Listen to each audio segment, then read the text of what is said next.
आदाब नाजरीन, मैं रियाज मलिक आप सभी का इस्तकबाल करता हूं और लेकर हाजिर हूं हमारे खुसूसी पेशकश यंग आइकन। हमारे इस शो का आज का हिस्सा एक ऐसी शख्सियत हैं जिनका ताल्लुक़ जम्मू कश्मीर से है और वो क्रिकेट की दुनिया में एक अच्छा खासा नाम कमा चुके हैं। उनको भारत के तेज़ तरीन गेंदबाजों में भी शुमार किया जाता है। हम बात कर रहे हैं आबिद नबी साहब की, जो जम्मू कश्मीर की नुमाइंदगी करते हैं। वो एक दाएं हाथ के तेज़ गेंदबाज हैं और भारत की तेज़ तरीन गेंदबाजों में शुमार किए जाते हैं। उन्होंने अब ख़त्म हो चुकी इंडियन क्रिकेट लीग में दिल्ली जॉइंट्स की तरफ से भी खेल चुके हैं। इनकी बेहतरीन बॉलिंग कारकर्दगी 91 रन्स के इवज़ 6 विकेटें हैं, जो उन्होंने अपने चौथे मैच में हिमाचल प्रदेश के ख़िलाफ़ हासिल की थीं। आइए इस्तकबाल करते हैं आबिद नबी साहब का। आबिद साहब, हमारे शो में आपका बहुत बहुत इस्तकबाल है। अच्छा आबिद साहब, मैं आपसे सबसे पहले जानना चाहूँगा कि आप कश्मीर के पहले क्रिकेटर हैं जिन्होंने जूनियर जो अंडर 19 टीम है उसकी नुमाइंदगी की है। तो ये क्रिकेट का शौक़ कहाँ से आपको लगा और आप पहले क्रिकेटर ऐसे बन गए कि जिन्होंने अंडर 19 टीम की नुमाइंदगी की? शुरू तो मैंने बचपन से ही किया था, अंडर 14 से मैंने स्टार्ट किया था जी। बट जो मेरा प्रोफेशनल क्रिकेट जो मैंने स्टार्ट किया था, मैं उस टाइम 17 साल का था। मेरा नाम अंडर 19 में आया था, तो वहाँ पे मेरा थोड़ा सा मुझे एज ए प्रोफेशनल में खेलना स्टार्ट किया। मैं ZCA में सिलेक्ट हुआ, जोनल क्रिकेट एकेडमी में। फिर मैं वहाँ से NCA नेशनल क्रिकेट एकेडमी में सिलेक्ट हुआ। उसके बाद मेरा 2-3 परफॉर्म वहाँ पे भी हुए, तो उसके बाद मेरा अंडर 19 इंडिया में नाम। घर में क्या पहले भी कोई घर में क्रिकेट खेलता था या घर के आसपास का माहौल, फ्रेंड सर्कल में ऐसा था कि आपका जहन गया कि मुझे भी एक क्रिकेटर बनना है, हिंदुस्तान के लिए खेलना है? सर, पहले स्टार्टिंग में तो खाली मेरा दिमाग था कि मैं अपना जो अपनी स्टेट है ना रिप्रेजेंट करूँ। जी। पहले मैं अपना मोहल्ला रिप्रेजेंट करना चाहता था, उसके बाद मैंने सोचा कि अपनी स्टेट को रिप्रेजेंट करूं और कुछ अपनी स्टेट के लिए करूं। जी। तो वहां से मेरा स्टार्ट की जर्नी। आप जो है जूनियर टीम की रहनुमाई तो कर ही चुके हैं, साथ ही साथ इंडिया की सीनियर टीम के साथ भी आपका जाना हुआ 2004 में। तो ये सब कैसे हुआ कि 2004 में आपने इंग्लैंड के दौरे में इंडिया की जो सीनियर टीम है उसके साथ जाके खेला? सर, मैं मेरा वही एक दौर था जब 2004 में अपनी रणजी ट्रॉफी टीम में भी सिलेक्ट हुआ। पहले 19 में परफॉर्म किया, फिर अंडर 19 जोन में परफॉर्म किया। तो वो परफॉर्म करके मैं अंडर 19 में सिलेक्ट हुआ। फिर अंडर 19 इंडिया का नाम आया, तो उसके बाद मेरा फिर अंडर 19 फिनिश होके मेरा दियोदर ट्रॉफी में शायद नाम आया। हाँ, दियोदर ट्रॉफी में मेरा नाम आया था। तो वहां से फिर मेरे राहुल द्रविड़ और ग्रेग स्कॉट आया टीम। तो वो एक्सपीरियंस कैसा रहा कि आप जूनियर टीम में थे और सीनियर लोगों के साथ जाके आपने वहाँ क्रिकेट खेला, तो कैसा तजर्बा रहा वो सब? नहीं, मेरे लिए वो ड्रीम कम ट्रू था। उस टाइम पे जिन टीवी पे देखता था, जिनका दिल में होता था कि मैं इनसे मिलूं, और मैं उनके साथ ड्रेसिंग रूम शेयर करने लगा। और वहाँ ड्रेसिंग रूम की जो बातें मेरे को नॉलेज मिली, मेरा एक्सपीरियंस बढ़ा, बहुत मजा आया उस टाइम। आप इंडियन क्रिकेट लीग में भी हिस्सा ले चुके हैं, तो मतलब जूनियर टीम में खेले, फिर सीनियर लोगों के साथ जाके इंग्लैंड जाके खेले और इंडियन क्रिकेट लीग में भी आपने हिस्सा लिया। तो उस टाइम पे वही IPL का उस टाइम को नाम वाम तो कुछ था नहीं। तो उस टाइम पे वो बड़ी लीग आई थी, ICL, इंडियन क्रिकेट लीग जी। तो मेरा उस टाइम पे जो हमारे नेशनल सिलेक्टर थे किरण मोरे सर जी, तो उन्होंने बोला था अगर इंटरेस्टेड हो तो मैं बात चलाऊंगा आगे, तो अगर खेलना है तो बोलो जी। तो मैंने भी, क्योंकि उस टाइम पे हमारा ना सोशल मीडिया था, ना मीडिया ज्यादा कवर करता था जी। तो इनको कोई जानता, खाली नाम से बोलते थे जी हाँ अभी तक एक लड़का है। तो मुझे लगा चलो एक अपॉर्चुनिटी मिली है, टीवी पे मेरे को लोग देखेंगे तो उनको भी पता चलेगा कि आबिद नबी कौन है, इंडिया का फास्टेस्ट बॉलर कौन है जी। तो इसीलिए मैंने फिर ICL ज्वाइन किया। तो ICL ज्वाइन करने के बाद तजर्बे कैसे रहे? सर, वहाँ की एक्सपीरियंस तो बहुत ज्यादा मेरा अभी भी क्रिकेट में हेल्प कर रही है। नॉलेज अच्छी मिली, क्रिकेट अच्छा हुआ।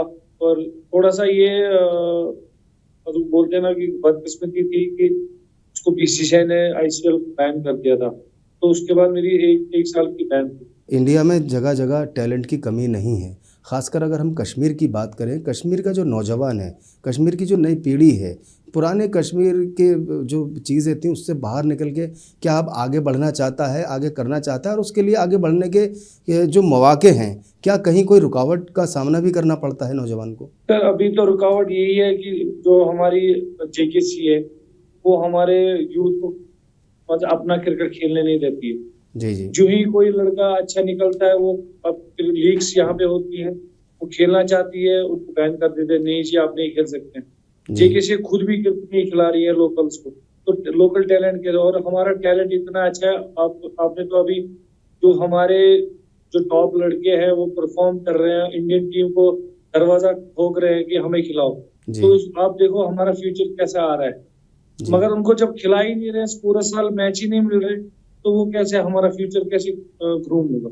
इन सब रुकावटों और परेशानियों के दरमियान भी आप जैसे लोग जो है अपनी जगह बना रहे हैं, आगे बढ़ रहे हैं, तो एक मशाल-ए राह का भी काम कर रहे हैं उन नौजवानों के लिए जिनको अभी तक चांस नहीं मिला या फिर स्ट्रगल कर रहे हैं। रणजी टीम का भी हिस्सा रह चुके हैं, तो उसका थोड़ा तजर्बा हमारे व्यूवर्स के बारे में बताइए प्लीज़ आप। तो मेरा वही 2004 में जब मैं रणजी ट्रॉफी के लिए सिलेक्ट हुआ था, जी, तो मेरे घर वाले, मेरे नेबर्स बहुत खुश हुए थे, क्योंकि हमारे मोहल्ले से मुझे लगता है मैं सेकंड लड़का था जो मोहल्ले में रणजी ट्रॉफी खेल रहा था। जी, और प्लस जब मैंने परफॉर्म रणजी ट्रॉफी में की, इंडियन टीम का दरवाजा ठोक रहा था कि नहीं मुझे खेलना है। और उस टाइम पे इंडिया का फास्टेस्ट बॉलर था मैं, 2000 मुझे लगता है 2020 तक मैं 2021 तक मैं अभी तक फास्टेस्ट बॉलर था। आपने कपिल देव का भी रिकॉर्ड तोड़ा है फास्ट बॉलिंग में, वो सब क्या है? कपिल पाजी का एक रिकॉर्ड था फास्टेस्ट 100 विकेट्स, जी, तो उसको तोड़, तो जब मैं रणजी ट्रॉफी के मैच में जब मेरा 100 विकेट पूरी हुई थी, तो उस टाइम पे मेरे को पता चला कि मैंने फास्टेस्ट 100 विकेट्स रिकॉर्ड तोड़ दिया है। तो क्या पहले से डिसाइडेड था कि आपको ये रिकॉर्ड तोड़ना है, ये सब कुछ अचानक से हुआ? सर मेरे सच्ची बताऊंगा, मुझे कुछ नहीं पता था, उसका आइडिया नहीं था।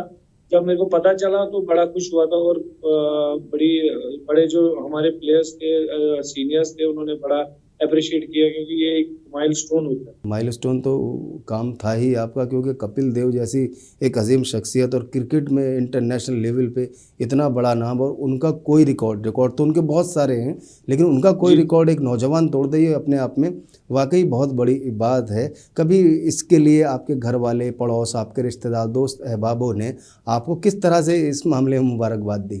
मुझे खाली अपनी स्टेट से नहीं, मुझे बाहर से जितनी भी स्टेट है, जितने मेरे दोस्त हैं, बड़ी अप्रिशिएट किया उस टाइम पे कि एक रिकॉर्ड तोड़ना एक बहुत बड़ी बात है, और ऐसी स्टेट से आना और रिकॉर्ड तोड़ना ये बहुत बड़ी अचीवमेंट।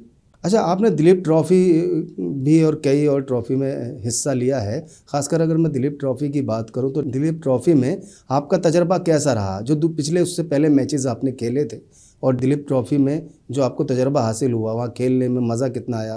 क्या-क्या एक्सपीरियंस रहे? क्या-क्या उस वक्त की यादगारें हैं? सर वही बोल रहा हूँ, उस टाइम पे जो हमारे हीरोज थे वो सारे हमारी टीम में थे, हमारे आइकन्स प्लेयर्स हमारे साथ खेल रहे थे। वो एक तो पहले मैंने बोला वो ड्रीम कम ट्रू था, और प्लस हमारी एक्सपीरियंस उनसे बहुत ज्यादा बढ़ गई, और बहुत क्रिकेट में बहुत ज्यादा फायदा मिला। उसके बाद जो भी मैंने क्रिकेट खेली उसका बहुत फायदा हुआ। जम्मू कश्मीर जैसे चैलेंजेस भरे माहौल से निकलकर रणजी ट्रॉफ़ी और आईसीएल तक पहुंचना एक कश्मीरी नौजवान के लिए कितना मुश्किल रहा? सर उस टाइम पे तो बहुत ज्यादा मुश्किल था, उस टाइम पे बहुत स्ट्रगल करना पड़ा। और अभी तो बहुत सारी फैसिलिटीज मिल रही है हमें, उस टाइम पे खुद अपना अरेंजमेंट सारा कुछ करना था। तो जैसे हमारे मैं फास्ट बॉलर था, मुझे स्पाइक्स, स्पीड बैग, ये सारी खुद अरेंजमेंट करनी थी। तो घर से भी थोड़े से फाइनेंशियल प्रॉब्लम चल रही थी, मगर उसको पार करके भी हम मैनेज करके मैं इंडियन के टीम में आया। तो सिर्फ क्रिकेट ही खेलते हैं या कुछ और भी आपके ज़ौक शौक है, या सारा ही टाइम आपका? अभी मैं जॉब करता हूँ, अभी मेरा जम्मू कश्मीर स्पोर्ट्स काउंसिल में अभी मैं एज अ कोच काम कर रहा हूँ। आपकी पहचान एक फास्ट बॉलर के तौर पर है, तेज़ गेंदबाज के तौर पर है, तो अपना इंस्पिरेशन आपने किसको माना, कहाँ से? क्योंकि क्रिकेट में तो बहुत कुछ है करने के लिए, बॉलिंग को ही क्यों चुना? अगर सच बताया जाए तो मैं जब मैं जूनियर खेलता था तो मैं एज ए ओपनर खेलता था। फिर मेरे जो अपने कोच है मंसूर अहमद उनका नाम है, तो उन्होंने मेरे में पता नहीं क्या देखा उस टाइम पे। तो जब मैं अंडर 17 खेल रहा था, उन्होंने बोला था आप फास्ट बॉलिंग करो, आप तेज आप तो हो ही हो, और थोड़ा सा इसमें हम आपको ठीक कर देंगे तो आपका बड़ा ये अच्छा फ्यूचर जाएगा इसमें फास्ट बॉलिंग। जी जी जी। अल्हम्दुलिल्लाह उस बॉलिंग के साथ मैंने बहुत सारा क्रिकेट खेला, बहुत सारी दुनिया देखी, बहुत सारे दोस्त बने। आईसीएल में आपने खेला और आपको क्या लगता है कि आईसीएल की मदद से जो इंटरनेशनल क्रिकेट कैरियर है आपका, उसको कितना फ़ायदा पहुंचा, उसके कैरियर पे क्या असर पड़ा? तो एक तो कैरियर पे तो असर पड़ा था मेरे को। मैं अगर मैं दरवाजे पे था इंडियन टीम के, मैं थोड़ा सा 10-20% में पीछे आया वापस आईसीएल की वजह से। अच्छा जी। ऐसे लोगों को जानने के लिए जो मेरे को जानते नहीं थे, उस हिसाब से ठीक। अभी साहब, जम्मू और कश्मीर की टीम में खेलते हुए आपका सबसे यादगार बॉलिंग का वक्त कौन सा रहा? वो बॉलिंग का लम्हा कौन सा रहा जम्मू कश्मीर में खेलते हुए? है तो मेरे 2-3 चीजें हैं बॉलिंग में जो मेरे यादगार है, मगर मेरा जो मेरा सबसे मेमोरेबल है, मेरा पहले सीजन का दूसरा मैच था हमारा झारखंड में मैच था जी खीनन स्टेडियम में। वहां पे महेंद्र सिंह धोनी खेल रहे थे अपोजिट। जी जी। और जब मैंने वो मैच खेला था, मैंने 5 विकेट ले गया था और महेंद्र सिंह धोनी की विकेट भी मिली थी।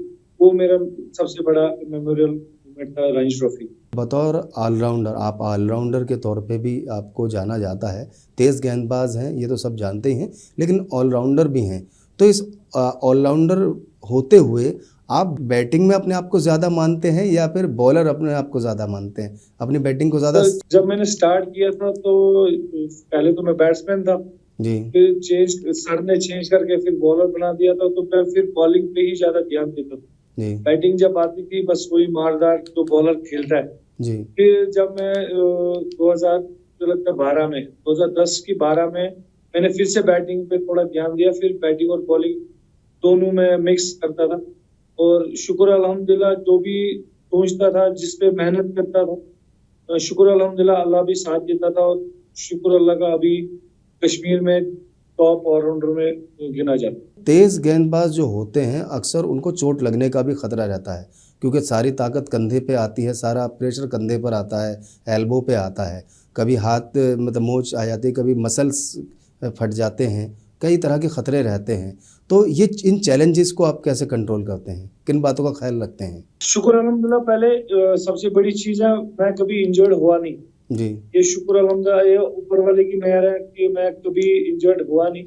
हाँ अलबत्ता बॉडी पे बहुत ज्यादा मेहनत करनी पड़ी, तो उस टाइम पे उतनी फैसिलिटीज भी नहीं थी, मगर शुक्र अल्हम्दुलिल्लाह जो भी मेरे कोच ट्रेनर जो भी मिलता था अपने हिसाब से वो ट्रेनिंग कराते थे, जिससे अपनी बॉडी थोड़ा फिट होती थी, मसल में कोई प्रॉब्लम नहीं होती। उस टाइम पे कम फैसिलिटीज थी, मगर शुक्र अल्हम्दुलिल्लाह जितना हम काम करते थे अपनी बॉडी को फिट रखने के लिए वो दिल से करते थे। जम्मू और कश्मीर के खिलाड़ियों के लिए खेलों की सहूलियत और ढांचे में आप सबसे बड़ी कमी क्या मानते हैं? हमारे जे में सबसे बड़ी चीज है यहाँ पे एक तो प्लेयर्स और प्लस मैनेजमेंट, ये पॉलिटिक्स को मिक्स कर रहे हैं जी। और प्लस हमारी कमी सबसे बड़ी चीज है इंफ्रास्ट्रक्चर उतना खास नहीं है यहाँ जो होना चाहिए। जी, कि आप क्या मानते हैं कि जो कमियां आपके यहाँ पर हैं इसके लिए कभी कोई एसोसिएशन ने या ख़ुद क्रिकेटर्स ने, जो कश्मीरी नौजवान क्रिकेटर्स हैं, उन्होंने अप्रोच करने की कोशिश करी या एसोसिएशन ने अप्रोच करने की कोशिश करी? कहाँ प्रॉब्लम्स आती हैं, कहाँ बात नहीं सुनी जाती है? सर यहाँ पे सबसे बड़ी चीज़ है जो अभी हमारी एसोसिएशन है, वो एसोसिएशन है ही नहीं। जो अच्छा। भी अभी एडमिनिस्ट्रेशन जो बोर्ड से बन के आती है 2012 से अभी तक, अभी मुझे लगता 13-14 साल हो गए, हमारी एसोसिएशन है नहीं। तो इस वजह से क्रिकेट हमारा खत्म हो गया। जो हमारे लड़के आप समझ लीजिए, पहले श्रीनगर से 4-5 लड़के होते थे रणजी ट्रॉफी टीम, आज श्रीनगर का एक बंदा भी नहीं। अच्छा। पूरे जे में कश्मीर से 2 लड़के टीम में होते हैं। आप खुद अंदाजा लगा जाइए कि पहले 5-6 लड़के होते थे या 7 लड़के होते थे कश्मीर से, श्रीनगर के 4-5 होते थे। आज कोई नहीं होता। आज कश्मीर में खाली 2 बच्चे होते हैं रणजी ट्रॉफी टीम या जूनियर टीम या किसी भी टीम में। अब वो खुद अंदाजा होगा कि हमारा फ्यूचर कितना पीछे गया। जी जी। अच्छा, इन सब बातों के लिए आप क्या? जी। उनका एसोसिएशन ये हमारी एडमिनिस्ट्रेशन जो अभी है वहाँ पे वो इलेक्शन होने नहीं दे रही है। और क्रिकेट खत्म हो गया है, और प्लस हमारी एसोसिएशन। अच्छा, आप क्या समझते हैं आपकी सियासत का असर आज की तारीख में हर जगह, हर तबके, हर गली, हर मोहल्ले और पर्सन टू पर्सन भी पड़ता है। आपके कैरियर पे कभी कोई सियासत का असर आपने देखा कि सियासत का भी असर आप पे पॉजिटिव या नेगेटिव कुछ आपको फील हुआ? खाली अपनी एसोसिएशन को उस टाइम पे भी जब मेरे को निकाला था, मैं जी। दिलीप ट्रॉफी खेल के आया था और मेरे को टीम से निकाल दिया। मैं अभी तक ये समझ नहीं पाया मेरे को क्यों निकाला। अच्छा। और जो भी एडमिनिस्ट्रेशन अफसर फिर बनते थे, उनसे मैं पूछता था मेरे को चांस क्यों नहीं दे रहे हो? कोई जवाब नहीं, क्योंकि सबको मेरे से एक ही प्रॉब्लम थी। तो मैं आपसे ये भी जानना चाहूँगा, जो कश्मीरी खिलाड़ियों के लिए जो पॉलिसी हैं, आपको क्या लगता है उसमें किस किस तरह के चेंजेस होने ज़रूरी हैं ताकि जो प्रेजेंट खिलाड़ी हैं या आने वाले जो खिलाड़ी हैं उनके कैरियर पे अच्छे असरात पड़ें? किस तरह के आप चाहते हैं कि पॉलिसी? चीज़ कश्मीर में एक चीज़ होनी चाहिए, पहले जो गवर्नमेंट है वो क्रिकेटर्स के लिए जॉब के लिए कुछ करे। कि क्रिकेटर्स, मुझे लगता है खाली मैं एक बंदा हूँ जिसको क्रिकेट में जॉब मिली है जेल के। अगर जॉब क्रिएट्स हो जाती है हमारे क्रिकेटर्स के लिए तो हमारे लिए बहुत अच्छा, तो फिर लड़का भी मेहनत करता कि कहीं हमें जॉब भी मिल सकती है, क्योंकि यहाँ पे क्रिकेटर्स को पहले हमें जॉब तो मिलनी नहीं है, तो इसलिए थोड़ा सा लाइटली अब लेने लगे हैं। अपनी तो क्रिकेट पे मेहनत करते थे, अब अपनी घर की तरफ मेहनत कर। अच्छा, कश्मीर के जो खिलाड़ी हैं, खासकर मैं क्रिकेट की अगर बात करूं तो इंटरनेशनल लेवल पे बहुत कम नज़र आते हैं, तो उसकी वजह क्या है? सही से ट्रेनिंग नहीं हो पाती हैं, खेलने के मौके नहीं मिल पाते हैं, सियासत का असर है या कश्मीरी नौजवान को पीछे धकेला जाता है? तो ऐसे तो मैं कुछ नहीं, खाली मैं इतना बोलना चाहता हूँ, जो हमारी जीकेसीए की इलेक्शन नहीं हुए, यहाँ पे बॉडी एसोसिएशन की बॉडी है ही नहीं, तो एडमिनिस्ट्रेशन अब चला रहे हैं कि जो मर्जी हो रही है उसको चला रहे हैं, तो इसीलिए हमारा टैलेंट भी आगे नहीं जा रहा है। अभी देख लीजिए रिसेंटली हाईएस्ट विकेट टेकर हमारे आकिब नबी है, उसने दिलीप ट्रॉफी में 5 विकेट डेब्यू में लिए हैं और उसको अभी इंडियन टीम, ना इंडिया ए में नाम आया है और ना इंडियन टीम में नाम।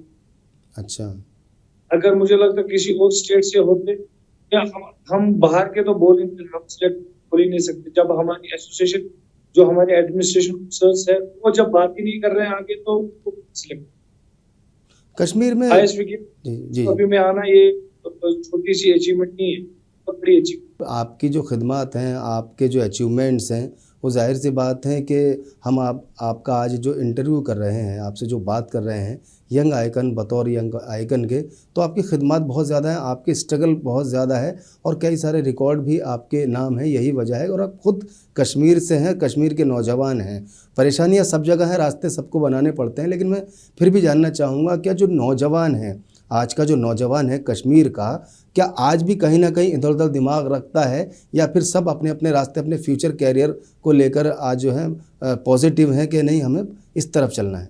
नहीं, अभी लड़के मेहनत कर रहे हैं, बहुत सारे जो भी नौजवान हैं सारे अभी जिस प्रोफेशन में जा रहे हैं वो मेहनत कर रहे हैं, मगर लास्ट एंड लीस्ट वही होता है। अगर उनको जो किसी में, जैसे मैं क्रिकेट में गया था या कोई फुटबॉल में गया, जब उसको आगे चांस ही नहीं मिल रहा है वो बेचारा क्या करेगी? जी। उसकी मेहनत सारी जाया जाती है। आधे तो यहाँ मजदूरी में जाते हैं, आधे किसी और प्राइवेट काम में जाते हैं, फिर हमारा फ्यूचर ही हमें एडमिनिस्ट्रेशन खेलने नहीं देती है, तो फिर हम ऐसे काम में लग जाते हैं।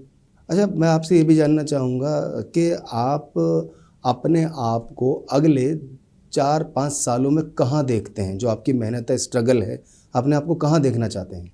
सर, मेरा अभी इरादा तो यही है कि मैं जितने भी हो सके मैं बच्चों को तैयार करूँ 4-5 सालों में, और अपना फ्यूचर में ये देख रहा हूँ कि हमारे लेजेंड्स लीग्स चल रही है जी। हमारे लिए, क्रिकेट जो ऊपर वाले ने फिर से स्टार्ट किया कि खेलो, आप अभी बंद मत करो, वो लेजेंड्स लीग में 2 लीग्स में खेल रहा हूँ, तो शुक्र अल्हम्दुलिल्लाह उसमें लीग्स की वजह से मैं फिर से मेहनत करने लगा, अपनी बॉडी पे भी मेहनत करने लगा और खेल रहा हूँ अभी भी क्रिकेट। बतौर एक फास्ट बॉलर, तेज़ गेंदबाज, वैसे तो आप ऑलराउंडर हैं, बतौर तेज़ गेंदबाज क्या आपको लगता है कि आपकी बॉलिंग में कुछ नयापन है? क्योंकि तेज़ गेंदबाजी तो शुरू से ही है, एक से एक फास्ट बॉलर रहे हैं, तो आपने कुछ नया करने की कोशिश की है उसमें? सर, अभी आपको तो पता ही है क्रिकेट बहुत चेंज हो गया है, तो जब फास्ट बॉलर थे तो मेरा एक दिमाग में होता था अगर मेरे को कोई शॉट मारे, चौका मारे, छक्का मारे, तो उसको मैं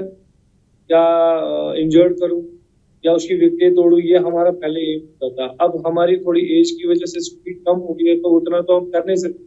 तो मैंने अपनी बॉलिंग में ये चेंज किया कि मैं स्विंग ज्यादा कराता हूँ, थोड़ा स्विंग पे ज्यादा करता हूँ। जैसे अभी आपने कहा कि पहले टारगेट ये होता था सर तोड़ूं या हाथ तोड़ूं या कहाँ बॉल मारूं, जैसे पाकिस्तानी और रावलपिंडी एक्सप्रेस उनको कहा जाता रहा है, उन्होंने ये काम बहुत किए और भी बहुत सारे बॉलर्स हैं जिन्होंने ये काम।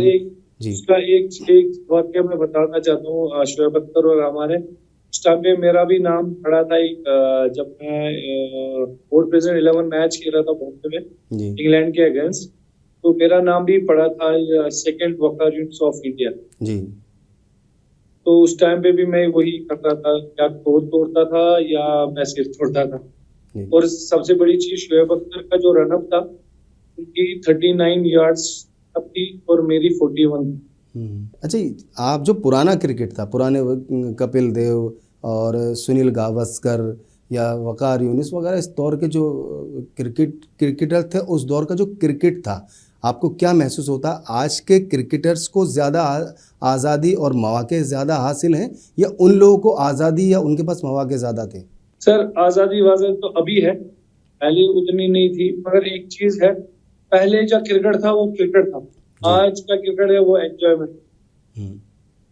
पहले क्रिकेट होता जी, पहले इज्जत होती, सीनियर जूनियर की करता था, जूनियर सीनियर की करता था, आज वो सिस्टम है ही नहीं। आखिर में आपसे चलते चलते मेरे 2 सवाल हैं। पहला सवाल मेरा आपसे ये है कि आपका फ्यूचर प्लान क्या है अपने कैरियर को लेकर? तो कैरियर का वही मैंने आपको बोला, अभी लेजेंड्स लीग जो हो रही है, लेजेंड्स लीग है, बिग क्रिकेट लीग है, 2-3 लीगें चल रही है, तो वो मैं अभी उसकी तैयारी कर रहा हूँ, वही खेल। अच्छा, मेरा अब आखिरी सवाल चलते चलते उन नौजवानों के लिए कि जो तेज़ गेंदबाजी में अपना कैरियर बनाना चाहते हैं या अभी कोशिश कर रहे हैं, उन लोगों को आप क्या मशवरा देना चाहेंगे? सर, पहली चीज़, अगर आप एज अ प्रोफेशनल इस बॉलिंग को लेना चाहते हो, उस पर उतनी वर्क करो कि आपको कोई हरा नहीं सके। जी जी, उतना उस पे अपनी बॉडी पे काम करना है कि अगर आप कोई बैट्समैन मार भी दे तो अगली बॉल पे आप उसको मारे, ऐसा एटीट्यूड रखें जी जी एज अ बॉलर। क्योंकि मैंने जितना भी क्रिकेट खेला है, मेरा एटीट्यूड ऐसा होता था कि जो भी मेरे बैट्समैन सामने होता था उसको वो कांपता था कि आबिद आ रहा है दौड़ने, वो एटीट्यूड जी, उतनी मेहनत करनी। बहुत शुक्रिया आबिद नबी साहब, आपने अपना कीमती वक्त निकाला, हमारे नाज़रीन को इतनी अच्छी अच्छी बातें बताई। जो क्रिकेट का ज़ौक़ व शौक़ रखते हैं उनको आपके इस इंटरव्यू से कुछ ना कुछ कहीं ना कहीं ज़रूर सीखने को मिलेगा। मुनसिफ टीवी की तरफ से आपके लिए बहुत सारी नेक ख्वाहिशात, आपने अपना हमें कीमती वक्त दिया, आपका बहुत बहुत शुक्रिया। तो नाज़रीन, ये थे आबिद नबी साहब, जम्मू कश्मीर से एक फ़ास्ट बॉलर के तौर पर इनकी एक बहुत बड़ी पहचान है। मुझे उम्मीद है कि आपको हमारा आज का यह शो ज़रूर पसंद आया होगा। फ़िलहाल अपने होस्ट, अपने दोस्त रियाज़ मलिक को इस वादे के साथ दीजिए इजाज़त, अगले हफ्ते एक और शख्सियत के साथ फिर से हाजिर होंगे। तब तक के लिए खुदा हाफिज़।